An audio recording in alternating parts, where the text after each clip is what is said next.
허구를 끝까지 밀어붙이면 어느 순간 진실이 내 쪽으로 기울 것 같았거든요.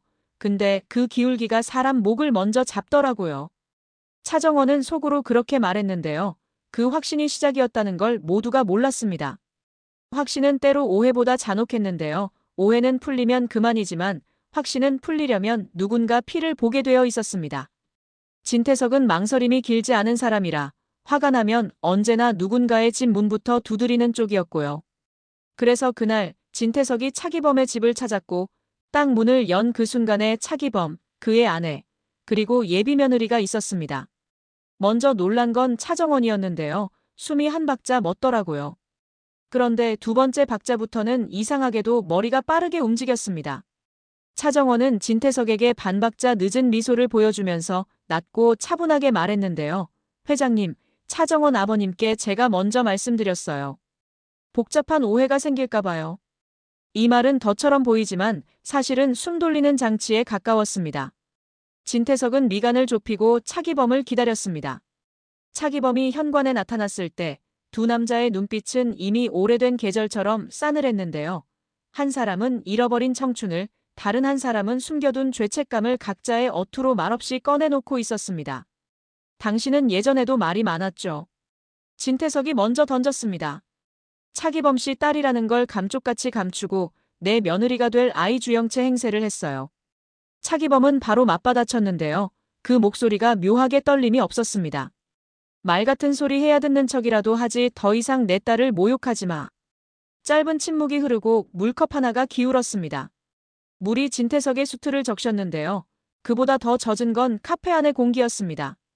차기범은 현관을 열며 깊게 숨을 내쉬었습니다. 진태석이 떠난 후 말 그대로 한 문장도 입 밖에 내지 못한 채 돌아왔거든요. 문틈 사이로 새어나온 조명이 부드러웠습니다. 거실 소파에는 딸이 앉아 있었어요. 하얀 블라우스 소매에 묻은 커피 자국, 손끝에 남은 미세한 떨림, 그리고 태연한 척 짓고 있는 억지 미소. 차기범은 그 모습을 보고 가슴 속에서 오래 눌러뒀던 무언가가 천천히 무너지는 걸 느꼈습니다. 아빠. 정원의 목소리가 먼저 그를 불렀어요. 괜찮아요? 아무 일도 없었어요. 그 말은 이상하게 공허했습니다. 진태석이 눈앞에서 던졌던 말. 차기범 씨 딸이 내 며느리 행세를 하고 있어. 그 문장이 아직 귓가에 남아 있었거든요. 기범은 조용히 코트를 벗어걸고 딸 앞에 앉았습니다. 정훈아, 너 지금 뭘 하고 있는 거야? 짧고 묵직한 질문이었어요. 정훈은 잠시 멈췄다가 고개를 들었습니다. 그분들이 저를 주영채라고 알고 있어요. 괜히 아니라고 했다간 아빠까지 위험해질 수 있어요.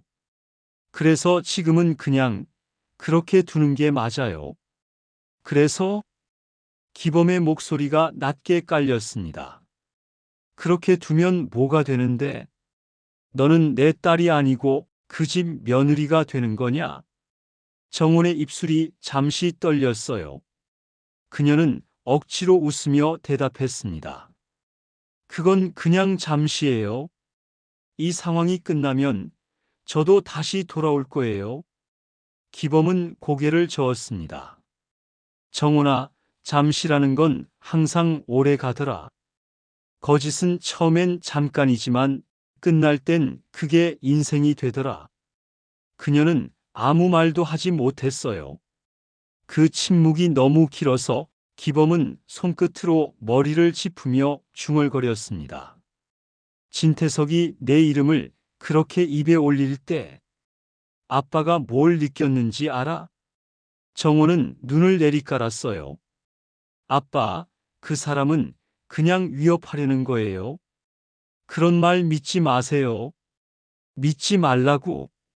기범의 목소리가 높아졌습니다. 정훈아, 아빠가 너한테 어떤 사람인데 내가 지금 어디까지 빠졌는지도 모르겠어. 그 사람들 앞에서 내가 왜 주영채로 불려야 하냐고. 정호는 참았던 숨을 내쉬며 대답했습니다. 아빠, 제발 그 말 하지 말아요. 지금 그 이름이 저를 살리고 있단 말이에요. 그 말은 너무 솔직했고 너무 슬펐습니다. 차기범은 눈을 크게 떴다가 천천히 감았어요. 그 이름이 널 살려? 아니, 그 이름이 널 죽이고 있어. 너 지금 누구야, 정원아? 차정원이야? 아니면 그 사람 딸이야? 정원은 고개를 숙였어요. 대답하지 않았지만 그 침묵이 대답보다 더 명확했습니다. 기범은 잠시 웃었습니다. 슬픈 웃음이었어요. 넌 어릴 때 거짓말을 못했어. 눈만 봐도 들켰지. 근데 지금은 눈빛이 너무 단단해서 아빠도 속겠네. 정호는 눈가를 붉히며 말했습니다. 아빠, 저 진짜로 무서워요. 근데요, 지금은 진실을 말하면 모두 다 무너질 것 같아요. 그래서 너는 무너지기 전에 다른 사람을 무너뜨리겠다는 거냐? 기범의 말은 냉정했지만 떨리고 있었습니다. 그는 이 말을 하며 이미 눈이 젖어 있었어요. 정훈아, 이건 아빠가 겪었던 길이야. 진실을 덮으면 결국 덮은 사람만 썩어간다. 그녀는 잠시 숨을 고르다가 조용히 고개를 들었습니다. 아빠, 저 알아요. 근데요, 이번엔 다를 거예요. 전허구로 시작했지만 이걸 현실로 만들 거예요. 그래야 제가 아빠가 다 살아남아요. 그 말에 기범은 손으로 얼굴을 가렸습니다. 살아남는 게 다가 아니야, 정원아. 사람은 누구로 사느냐가 더 중요해. 정원은 그 말을 들으며 입술을 세게 깨물었습니다. 그리고 짧게 말했어요. 누구로 살아도 상관없어요.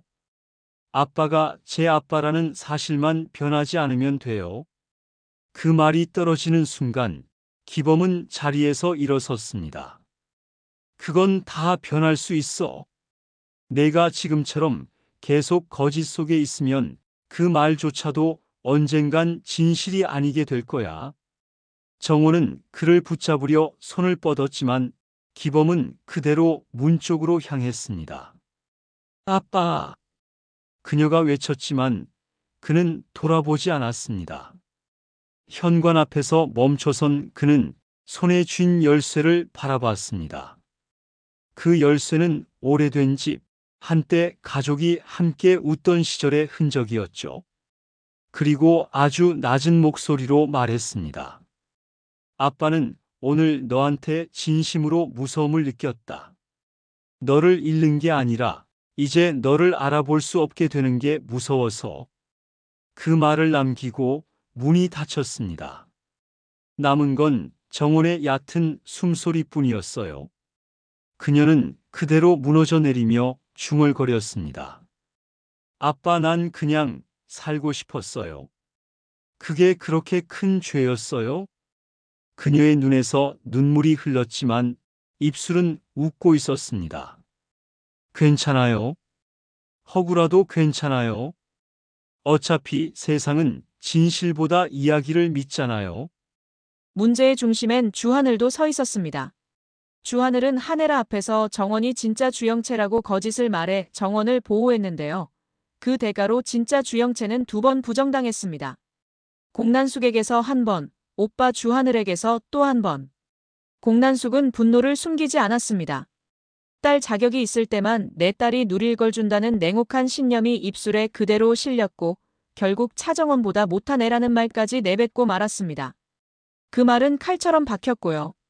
주영채의 가슴 속에서 오랫동안 눌러뒀던 서러움이 조용히 방향을 바꾸기 시작했습니다. 울음에서 행동으로, 상처에서 증거로. 그녀는 다짐했어요. 내 이름을 내가 증명하겠다. 한혜라는 겉으로는 흔들림이 없었습니다. 거짓은 거짓을 낳고 끝내 그 거짓 속에 갇힌다라고 냉정하게 정리했는데요. 방에 혼자 남자마자 다른 문장을 속삭였습니다. 근데 왜 그 아이를 보면 수아가 떠올라? 헤라는 스스로에게 화가 났습니다. 주영채가 눈앞에서 제가 진짜라고 외쳤을 때는 냉정하게 밀어냈으면서 차정원 앞에서는 이상하게 마음이 흔들렸거든요. 이유를 설명하자면 길어졌습니다. 말투의 리듬, 웃을 때 왼쪽 볼 근육이 살짝 먼저 움직이는 습관, 모난 곳을 먼저 감싸려 드는 손 사소한 것들이었는데요. 그 사소함이 모여 난찌금이 되었고 그 낯익음이 모성의 그림자를 깨웠습니다. 설마 그럴 리는 없다고 애써 잘라내면서도 헤라는 출생 기록과 과거의 날짜를 머릿속에서 재조립하고 있었습니다. 진태석은 결단이 빠른 사람이었고 결단 뒤에 기계도 굴리는데 익숙했습니다. 그는 비서에게 지시했습니다. 혼인 발표 준비해. 며느리 공식화하자. 한 해라도 고개를 끄덕였는데요. 흔들리는 입을 다물게 하려면 더 큰 공식이 필요해요라고 말했습니다. 둘의 목적은 같았지만 마음속 결은 달랐습니다. 진태석의 결심은 집안 관리였고 한혜라의 결심은 정원이라는 사람을 시험대에 올려두는 방식에 가까웠거든요. 공식이 그 아이를 지킬지 무너뜨릴지는 곧 알게 되겠지. 헤라는 자신에게 그렇게 말하면서 공식이 무너질 때 드러날 것들까지도 이미 세어보고 있었습니다. 바로 그때 주영채가 방향을 확실히 잡았습니다. 사적인 호소는 끝. 공개로 간다. 그녀는 법률팀을 만나 자기 이름을 되찾는 절차를 체크했고 박경신에게 연락을 넣었습니다. 내가 본 걸, 내가 들은 걸, 내가 당한 걸 내가 공적으로 묶어줄게. 대신 내 이름을 돌려놓자. 박경신은 갈피를 잡지 못하는 사람처럼 보였지만 순간순간 진실을 집어올리는 감이 있었습니다. 증거는 널 위해서가 아니라 날 위해서야라는 말까지 하며 조건을 붙였고 주영채는 그 조건을 받아들였습니다. 동시에 노민구에게는 출고 티켓을 미끼로 기록을 요구했는데요. 노민구는 오로지 돈과 도피에만 관심이 있었고 그의 이야기가 건양가와 연결되는 경로는 오직 정원과 난숙을 통해서뿐이었죠. 밤은 길어졌고 차정원의 자기 암시는 더 또렷해졌습니다.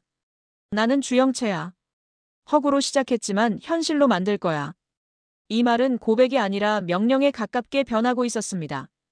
한혜라가 낮게 던진 단어 리플리의 증후군이라는 표현이 귓가를 맴돌았는데요. 정원은 그 말에 움찔하면서도 이상하게 힘을 얻었습니다. 거짓을 현실로 만드는 힘 그걸로 내가 살아왔잖아. 그 믿음이 스스로를 지지해주기도 했지만 동시에 절벽쪽으로 더 가까이 내모는 것도 사실이었습니다. 첫 번째 클라이맥스는 차정원의 두세 개 말맞추기로 찾아왔습니다. 차정원은 진태석 한혜라에게 가짜 주영채와 오해를 풀기 위해 나왔다고 설명했고 돌아서는 길에는 차기범에게 그들이 날 주영채로 믿는다. 오늘만 넘어가 달라고 고개를 숙였습니다. 하나의 거짓을 두 방향으로 다른 말과 다른 표정으로 그러나 같은 목적을 위해 유지하는 일 그건 숨이 짧아지는 작업이었는데요. 정원은 끝까지 호흡을 맞췄습니다. 이 위기를 모면해야 그 다음 기회가 온다. 두 번째 클라이맥스는 한혜라의 균열이었습니다. 헤라는 결혼 발표를 밀어붙이면서도 밤마다 잠깐씩 멈춰섰습니다. 머릿속에서 정원과 수아라는 이름이 섞였다가 갈라졌다가 다시 붙었습니다. 차정원과 눈이 마주칠 때마다 어릴 적 수아의 미세한 버릇들이 떠올랐고 한때 저버린 이름이 가슴을 두드렸습니다. 그래서 한혜라는 혼자 중얼거렸습니다. 내가 진짜를 알아보지 못한다면 그건 나의 죄지 그 아이의 죄는 아니잖아. 그런데도 다음 날이 되면 그녀는 다시 차갑게 말했습니다. 공식은 변하지 않아야 해. 이 반동이 바로 모성의 각성 전야가 되는 거였죠. 세 번째 클라이맥스는 주영채의 공개 카드 예고였습니다. 비서실에 기자 간담회 요청 본인 발언 예정이라는 문서가 도착했고 전파를 탄 듯 건양가와 더 크라운에 동시에 소문이 번졌습니다. 진태석은 무시해. 발표로 덮어라고 지시했지만 한혜라는 문서를 오래 들여다보았습니다. 거짓은 빛에 약해. 그럼 우리가 먼저 빛으로 나가야지. 말은 냉정했지만 그 속에 확인하고 싶은 엄마의 마음이 섞여 있었어요. 만약 정말이라면 내가 먼저 알아봐야 해. 헤라는 스스로를 다독였고 확신과 의심의 저울을 잠시 수평으로 세웠습니다. 그러는 사이 진세우는 차정원에게 짧은 메시지만 보냈습니다. 오늘은 말하지 않아도 돼요. 내가 옆에 있을게요. 진세우는 노민구가 어디에서 무슨 일을 꾸미는지도 알지 못했고 앞으로도 알 길이 없었습니다. 그럼에도 불구하고 진세훈은 믿음이라는 방식으로 정원을 붙들기로 했습니다. 이 믿음이 다음 파국의 도화선이라는 걸 그도 어렴풋이 알면서요. 가짜면 어때라는 위험한 문장은 끝내 입 밖으로 나오지 않았지만 눈빛이 먼저 말했거든요. 당신이면 됐다. 그 눈빛이 나중에 가장 먼저 부서질 걸 예감하면서도요. 결혼 발표 준비는 쉴 틈 없이 굴러갔습니다. 초대장 시안, 보도자료 문구, 입장 순서까지. 한 해라는 흔들리는 사람들의 입을 식순서로 덮고 싶어 했습니다. 마지막 밤, 차정원은 거울 앞에서 스스로에게 또 한 번 속삭였습니다. 나는 주영채야. 허구가 아니라 현실로 만들 거야. 그리고 아주 작은 목소리로 덧붙였습니다. 나는 정원이기도 해. 이 두 문장이 같은 입에서 나왔다는 사실이 이미 다음 재난을 예고하고 있었습니다. 두 이름은 같은 사람을 가리키는 듯 했지만 두 개의 서로 다른 세계를 끌고 있었거든요. 하나는 살기 위한 세계, 다른 하나는 살아내기 위한 세계. 둘은 언젠가 충돌하게 되어 있습니다. 예고편은 이렇게 닫힙니다. 진태석은 차기범을 향해 그 아버지의 그 딸이라고 독하게 비수 같은 말을 던지고 차기범은 그 입에서 우리 딸 이름을 내뱉지 말라고 맞받아치며 유리처럼 맑은 분노를 드러냅니다. 한혜라는 조용히 정원의 얼굴을 들여다보고 말합니다. 한 번 뱉은 거짓을 가리려면 다음 거짓이 필요하죠. 그 다음엔 더 큰 거짓이 오고 그러다 끝내 당신 자신이 거짓인 줄 믿게 돼요. 그 말에 차정원은 아주 느리게 고개를 들고 또박또박 생각합니다. 저는 거짓을 현실로 바꿔놓을 거예요. 저는 주영채니까요.